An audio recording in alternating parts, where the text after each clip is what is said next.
Bonjour et bienvenue à Vivez l'expérience américaine. Mon nom est Julie Lesage et aujourd'hui, on reçoit Jeffrey Mailleux qui est coach mental.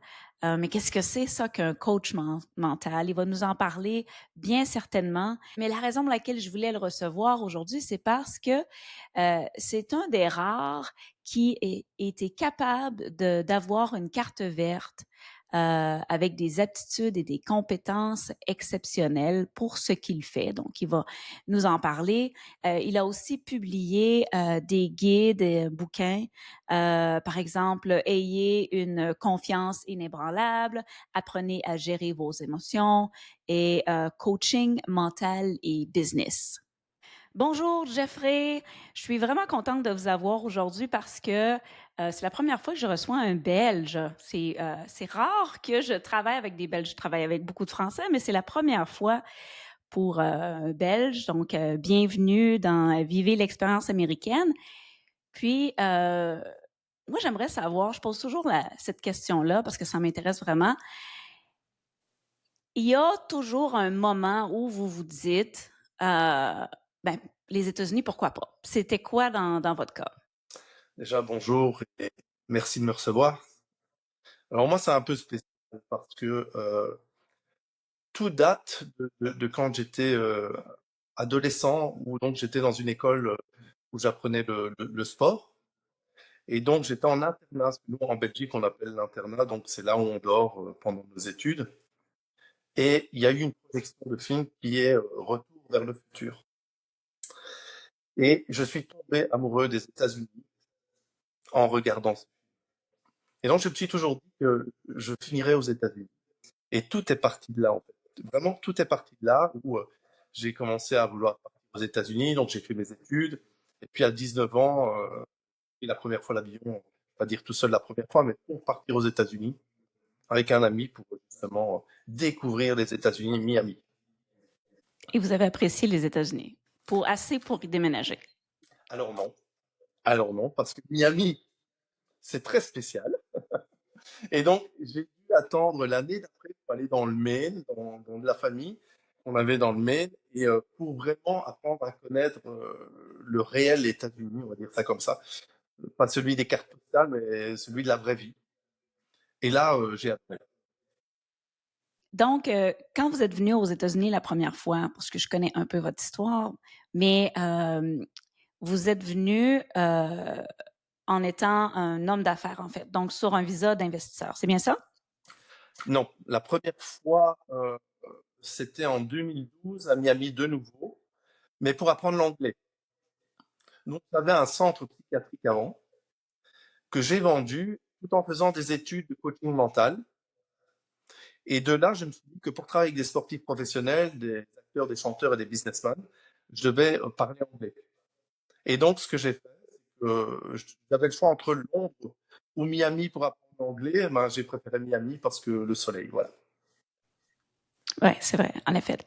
Et donc, c'est quand par la suite que vous avez décidé vraiment là, de déménager aux États-Unis pour le travail, donc juste pour apprendre la langue et tout ça, ça s'est passé à quel moment? En 2012-2013, et je suis revenu en 2014 en Californie parce que j'avais des connaissances qui étaient là-bas. Et donc, je suis parti là-bas et j'ai commencé à développer mon business en Californie. Et Miami et la Californie, c'est différent, hein? C'est complètement différent. Complètement. Sauf que vous vous êtes tout de même retrouvé en Floride à la fin. Mais quand vous êtes arrivé, bon, en Californie, vous étiez sur un visa d'investisseur, vous étiez sur un Oui, visa oui. E2, donc vous deviez opérer une entreprise à ce moment-là. Et vous êtes finalement, je pense que vous avez rencontré une avocate qui vous a dit que vous pourriez demander le visa pour aptitude exceptionnelle.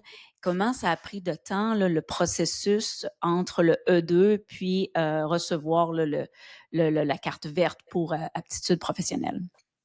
Donc déjà, j'étais en Californie depuis 4 ans. Et on hésitait entre rentrer en Belgique parce que le business qu'on avait ne n'est pas du tout. Et moi, je suis préparateur mental et voilà, c'est là-dedans que je voulais vraiment travailler. Et donc, on a contacté Maître Poirier qui m'a demandé ma situation en coaching mental. Donc, je lui ai expliqué, il m'a dit, mais vous devriez demander justement une carte verte pour compétences exceptionnelles. Et donc, c'est ce que j'ai fait. Et la première fois, la première demande, ça a été refusé parce que d'après l'immigration, je n'avais pas d'articles de journaux sur moi, alors que j'en avais 52 en 4 langues différentes. Donc 52 articles en 4 langues différentes, mais je pense qu'ils n'ont juste pas lu le dossier. Et donc ça a pris, je dirais, pour recevoir la carte verte, 2 ans et demi. OK, bon, en fait, c'est bon, Il y a, généralement il un y a eu le peu. Covid.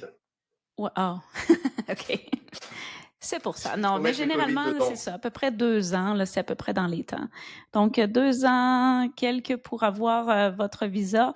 Et depuis ce temps, vous êtes dans le coin de Tampa.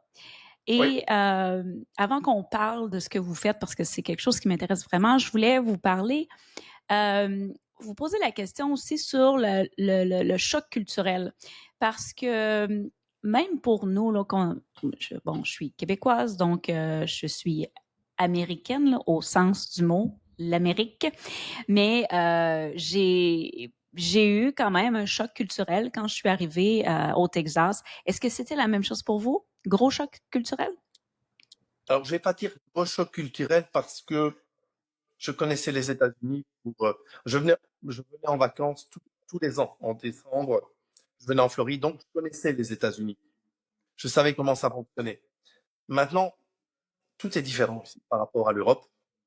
Et c'est là où je dirais qu'il y a ce choc parce que ce que l'on peut penser à l'européenne, toutes nos idées européennes sont complètement obsolètes ici. C'est rien n'est comme en Europe. On doit tout réapprendre. Et, et c'est ça pour moi le plus gros choc, c'est de se rendre compte que on va prendre telle assurance en plus, qu'il faut se couvrir pour ça, que quand on conduit, bah, il faut faire ci, il faut faire là, euh, toutes ces choses-là en fait. Et je sais que vous êtes déménagé avec, avec des enfants. Est-ce que ça a été difficile pour eux? La première fois. Donc le déménagement, quand j'ai appris l'anglais, c'était plus compliqué. Ma grande ne voulait pas venir. La petite avait 3 ans et demi, donc ça allait. Mais maintenant, elles sont plus américaines que nous. Donc là, leur parler de rentrer en Europe, ce serait pour elles, une catastrophe. C'est juste, c'est normal. Mais je pense que ça dépend aussi de l'âge. Là. Plus jeunes ils sont, généralement, sont capables de s'adapter. Mais ceux Oui. qui vont déménager, là, vraiment, là, comme plus tard, vers 10 ans, même 10, 15 ans, je pense que c'est le plus difficile. Puis quand ils ont 17, 18 ans, généralement, ils ont un petit peu moins de difficultés à s'adapter. Donc, il y a vraiment une période là, à l'adolescence où c'est quand même difficile, surtout avec la langue. Donc, pour elle, donc, pour vos enfants, il n'y avait pas d'anglais au départ. Donc, ils ont appris l'anglais ici, c'est ça? Alors, on les avait mis dans une école pour avoir des cours d'anglais à la base en Belgique, pour qu'elles n'arrivent pas sans rien. Mais la petite n'a pas parlé anglais pendant 6 mois, la première année. Et après, elle s'est mise à l'anglais. Mais quand on est revenu en Californie, il y a quelque chose qui est très différent de l'Europe, c'est que quand ils ont vu que la petite parlait moins bien anglais, ils m'ont dit, écoute, on va la remettre en maternelle et non pas en première primaire, le temps qu'elle s'adapte à l'anglais, et puis on la remettra et il n'y aura pas de problème au niveau scolaire. Et c'est ce qui s'est passé. Pendant 3 mois, elle est retournée en maternelle, et puis elle est repassée dans la classe plus haut. Alors, je ne sais pas comment on dit encore ici. Moi, je parle toujours à la pêche, primaire et maternelle, mais elle est remontée en classe supérieure et elle a réussi son année.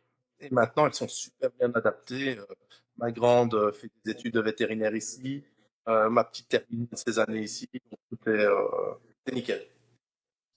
J'ai souvent des questions par rapport à l'éducation aux États-Unis. Donc, il y a une espèce de réputation que les écoles américaines ne sont pas très bonnes. La qualité de l'éducation n'est pas ce qu'elle est en Europe et même au Canada. Qu'est-ce que vous pensez de ça? C'est une bonne question. Euh, je dirais que nous, on continue à apprendre nos enfants à la maison. Donc, ça veut dire qu'on leur parle de géographie, on leur parle de ci, de là. Maintenant, il y a quelque chose qui m'interpelle, c'est que au niveau des études aux États-Unis, les plus grands hommes d'affaires sont généralement américains. Euh, donc, je présume que l'enseignement doit être bon. Ce qu'il y a, je pense qu'il est simplement différent de celui qu'on connaît. Et donc, c'est peut-être ça qui nous fait penser qu'il est moins bon. Maintenant, je veux dire, ma grande fait vétérinaire, elle a pas de lacune. La petite, on verra ce qu'elle fera, mais je pense qu'à la fin, ça revient à la même chose. La seule différence qui, moi, m'a interpellé et qui m'interpelle toujours, c'est que les enfants n'étudient pas pour les examens. Et est-ce que c'était Et, c'était la même chose quand vous étiez en Californie versus la Floride ou c'est vraiment partout? OK. oui, oui, oui.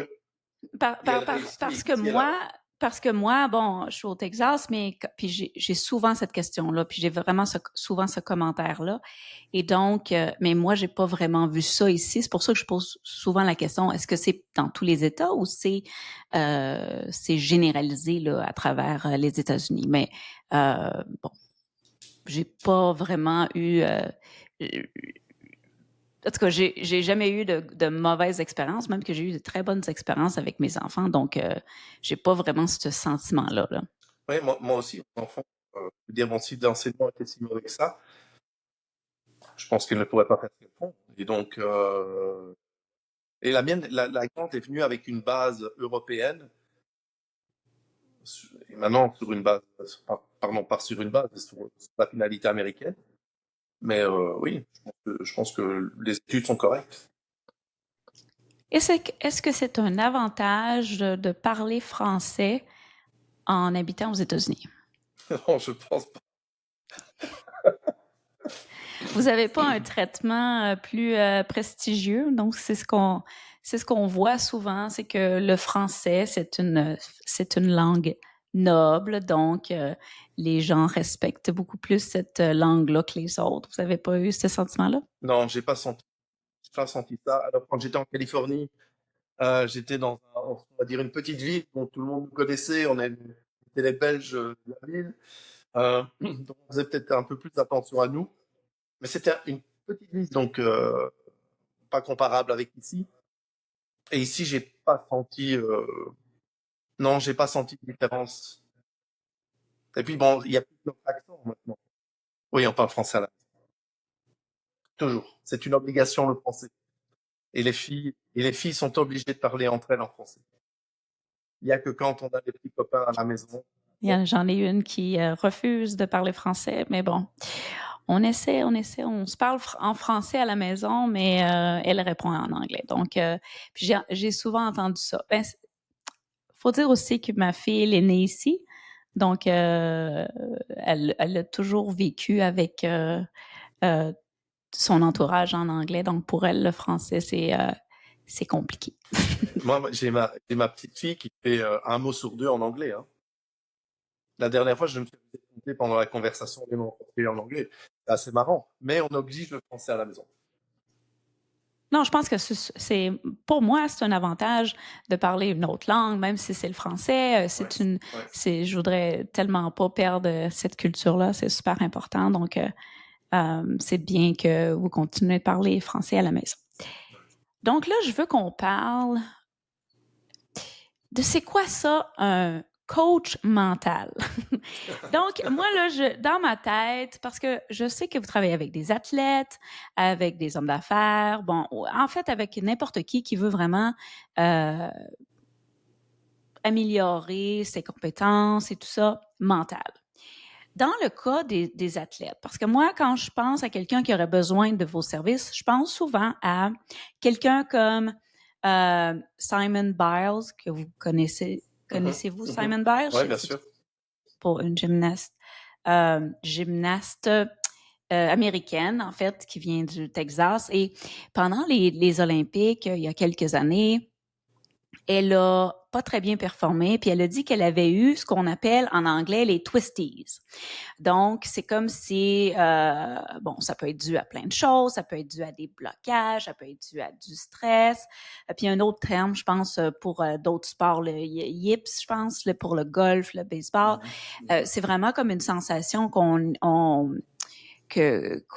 n'est pas à nos performances. C'est comme un blocage qui se fait, puis on n'est pas capable de performer comme on serait supposé le faire. Est-ce que c'est dans ces cas-là que les gens vont vraiment embaucher là, un coach mental? Alors, moi, je travaille avec des sportifs professionnels, des acteurs, des chanteurs, des hommes d'affaires, des politiciens et toute personne qui a un beau projet. Généralement, le mieux, c'est de venir chercher le coach mental avant d'en avoir besoin. Parce que tout le monde en a besoin. Mais notre travail, c'est quoi? C'est de développer les compétences et les capacités d'une personne. Et d'aller retirer, par exemple, dans le cas de Simone Bale, c'était d'aller retirer le petit grain de sable qui empêche l'engrenage de tourner correctement. Et généralement, moi, mes sportifs, quand ils viennent me voir, ils sont dans ce cas-là. Maintenant, ça commence à changer. Donc, ça veut dire que maintenant, on me propose beaucoup plus de jeunes élites dans le sport, donc de jeunes qui sont dans des clubs professionnels, parce que les parents comprennent qu'il faut préparer le mental des jeunes avant qu'il ne soit trop tard. Donc, en fait, c'est n'importe qui. C'est pas juste des athlètes professionnels. Ça peut être vraiment ceux qui commencent. Là, c'est pas besoin d'être très, très avoqué. Alors, moi, les gens avec qui je travaille, ce sont des joueurs, s'ils sont jeunes, ils sont déjà dans des clubs professionnels, donc ce qu'on considère comme élite dans le sport. Aux États-Unis, c'est pas la même chose. Donc, il n'y a pas ces clubs professionnels. Donc, ce seraient des élèves qui sont pris en équipe de collège ou quelque chose comme ça pour les jeunes. Mais oui, tout le monde peut prendre du coaching mental. En fait. Puis, dans le fond, dans une des techniques que vous semblez utiliser, c'est l'auto-hypnose. Puis moi, je me suis Oui. posé la question, est-ce qu'on peut vraiment s'auto-hypnotiser nous-mêmes? Oui, bien sûr. Alors, Est-ce que c'est aussi si vous, puissant ou c'est une version modérée de l'hypnose? alors, auto-hypnose, qui dit auto-hypnose, dit hypnose faite à soi-même. C'est pas du mesmer. Vous qui êtes canadienne, vous devez bien connaître un mesmer. On n'est pas là-dedans. Ça, c'est de l'hypnose de foire, de show. Alors, je trouve que ce qu'il fait est sympa pour la télé, mais moi, c'est quelque chose avec laquelle je ne travaille pas, d'hypnose de foire comme ça. L'auto-hypnose, donc, en fait, ce sont des suggestions que l'on va se mettre dans la tête et qui vont nous permettre d'avoir ce déclic de changement. Mais c'est moins puissant qu'une hypnose. D'accord? Donc, vous allez pouvoir changer plein de choses par auto-hypnose.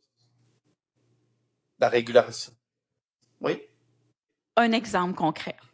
Un exemple concret de quelqu'un qui...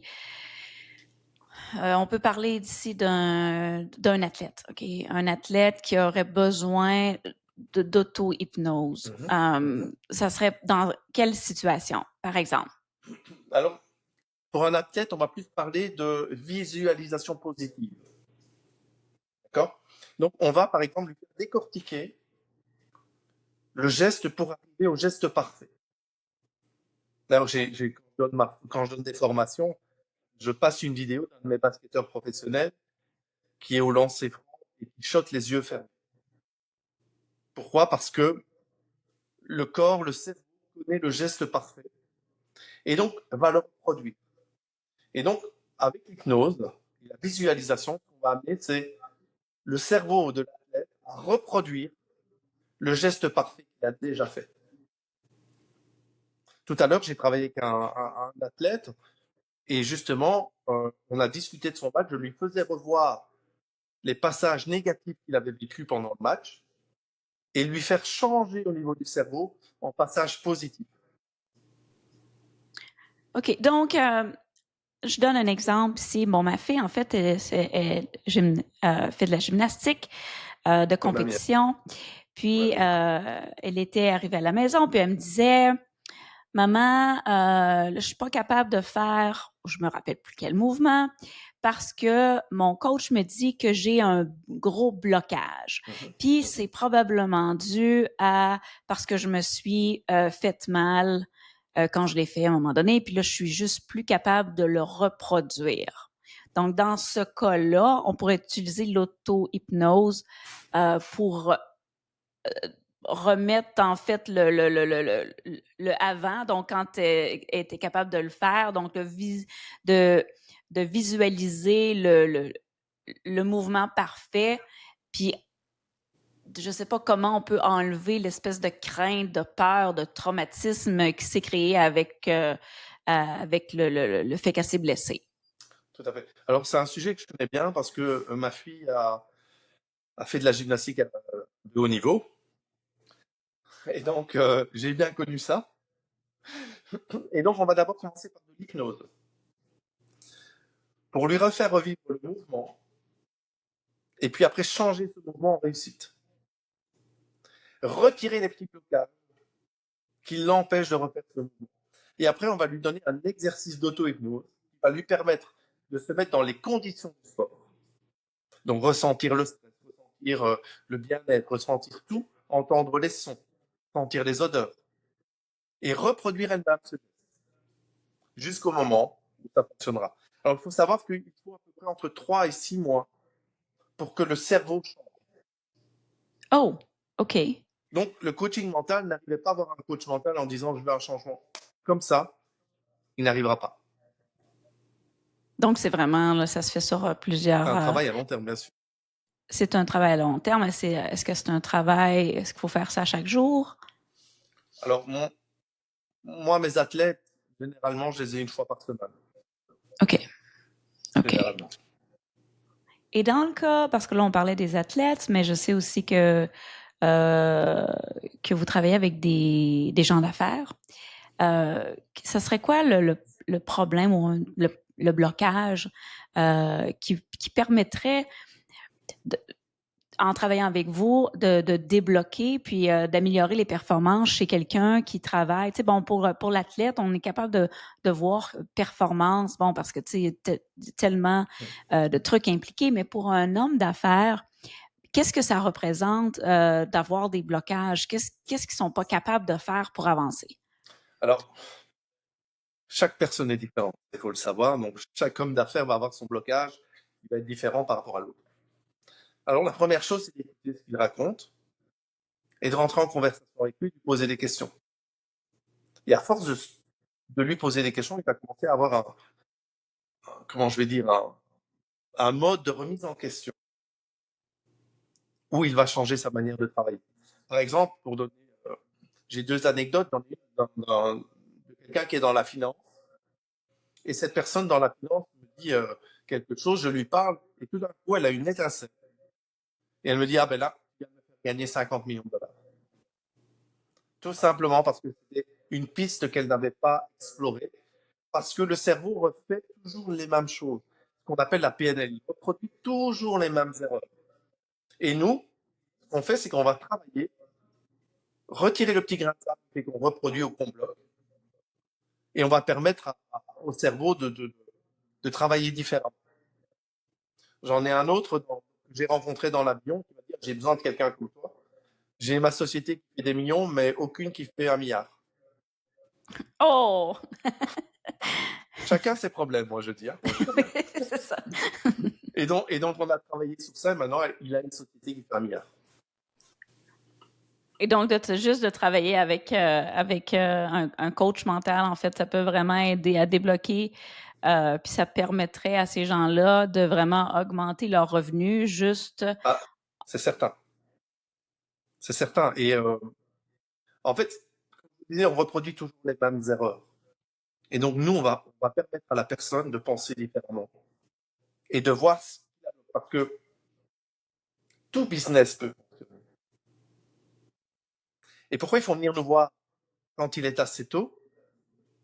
Parce que quand on n'a plus les moyens de faire fonctionner son business, il est trop tard. Voilà, donc faut prévoir pour éviter les soucis. Bon, moi, j'aimerais savoir, bon, là, on a parlé des athlètes, on a parlé des gens d'affaires. Quel autre exemple que vous avez qui est totalement pas relié au domaine des athlètes ni des affaires?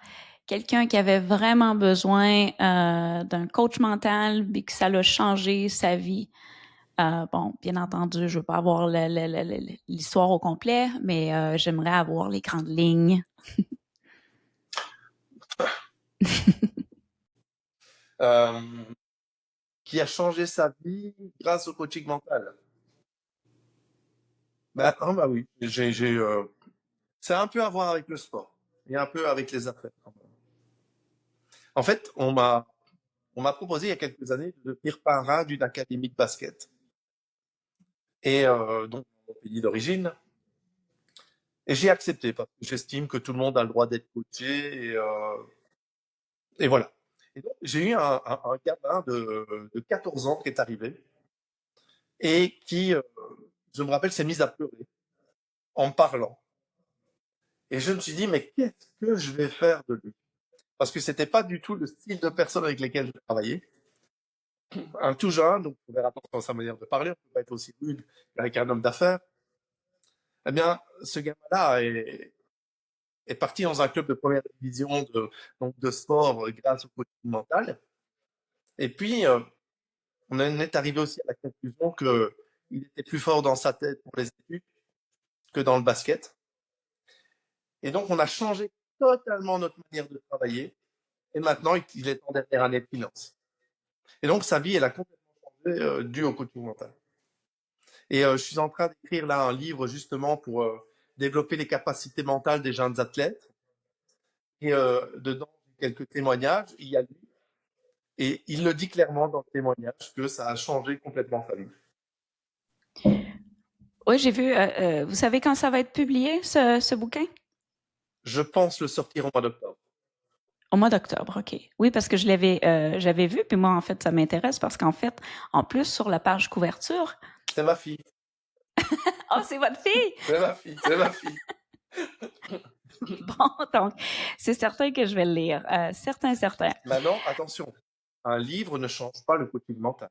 Ça aide, mais vous ne serez jamais. Je pense que c'est l'ouverture qu'on prend parce que je pense qu'on a besoin d'avoir. On se fait tellement bombarder des techniques de ci, de ça qui vont nous aider. Je pense que quand on est capable de lire des histoires où ça l'a vraiment aidé, on est comme plus enclin à aller chercher ce service-là aussi. Là. Ouais. Et puis, il y a un chapitre qui est exprès pour les parents et de comment gérer un athlète à la maison.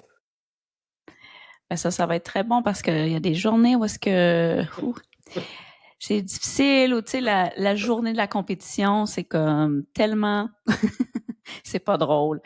J'essaie toujours de me préparer à cette journée-là parce que son humeur est très désagréable, exécrable. Nous, ça a commencé la veille de la compétition quand on allait manger au restaurant et on pouvait plus lui parler jusqu'à la fin de la compétition. Oh, absolument. Il n'y a pas rien que tu peux dire. Puis j'essaie toujours, tu sais, d'être bon, je comprends, là, tu sais, fait que, tu sais, je vais lui permettre de me dire des choses que généralement j'accepterais pas. Mais bon, tu sais, pour si vous aider à comprendre et à donner des trucs, savoir comment gérer ces journées-là, je pense que ça serait très bien. Puis en fait, ça va être je ne sais pas si ce livre-là va pouvoir lui ouvrir les yeux aussi. Malheureusement, elle ne parle pas français, il faudrait que je lui traduise, mais pour chaque athlète, là, je pense que ça serait vraiment super. J'ai vu que vous faites vous avez des événements. Est-ce que vous en avez? À quel endroit ce sont ces événements-là que vous avez? Alors, généralement, c'est en Europe. Oui, je compte arriver sur les États-Unis dans quelques temps, mais actuellement, mon agenda ne me permet pas parce que j'ai quand même pas mal d'athlètes à gérer. Euh, ici, par exemple, je retourne en Europe pendant 1 mois et demi parce qu'il y a la préparation de tous les sportifs. Donc actuellement, je ne sais pas le faire encore aux États-Unis, mais c'est prévu. OK, donc Europe, est-ce que ça peut être la France? Parce qu'on a plusieurs personnes de la France qui nous écoutent. Oui, oui, j'ai déjà donné des formations en France. OK, Oui, oui. parfait. Bon, en fait, je pense qu'on a fait le tour de votre expérience aux États-Unis, de ce que vous faites ici. Je suis vraiment heureuse en fait de vous avoir reçu parce que c'est totalement différent. Donc, c'est relativement. Est-ce que je me trompe en disant que vous étiez le premier Belge à recevoir le visa pour compétences exceptionnelles? J'ai vu ça quelque part. Alors, je suis le premier coach mental au monde francophone à avoir reçu cette compétence. Oh, OK, parfait. Donc, en fait, je suis le premier francophone à avoir reçu ça. Au francophone, OK, OK, parfait. Et donc, ça vous a vraiment ouvert le monde entier parce que vous... Je suis le seul à avoir un diplôme qui est reconnu dans le monde. Parce que les États-Unis ont reconnu mon diplôme en me donnant la carte verte pour compétences exceptionnelles. Donc, je suis le seul au monde à avoir un diplôme reconnu par un pays. Vraiment, vraiment superbe. Donc, vous avez été capable de convaincre l'immigration que ce que vous pouviez amener aux États-Unis, c'était exceptionnel, que vous étiez pour pouvoir, parce que bon, pour pouvoir avoir ce visa-là, il faut vraiment démontrer que vous êtes un atout, un très gros atout, là. Tu sais, faut vraiment, je le sais à quel point c'est compliqué, là, Ouais, d'avoir ce visa-là. Donc, ça veut dire que ce que vous avez fait dans le passé, vos diplômes, votre éducation, votre expérience, ça veut dire que c'était pour amener énormément aux États-Unis et j'espère vous avoir bientôt aux États-Unis parce que oui, là, vous faites vos événements en Europe, mais on aimerait ça vous avoir aussi par ici. On a plein d'athlètes, je pense, qu'il y aurait. Ben, je pense que vous voyez des athlètes aux États-Unis aussi, hein? oui, ouais. Vous voyez des athlètes, ouais. Ben, en fait, ça m'a vraiment fait plaisir de vous recevoir. Bonne chance. Puis, ben, c'est certain que quand votre bouquin va être publié, ben, on va en faire la promotion, puis tout ça à nos auditeurs. C'est gentil, merci. Et je n'attends que votre invitation pour faire une conférence chez vous, hein. Pourquoi pas? OK. Merci, au revoir. Merci, au revoir.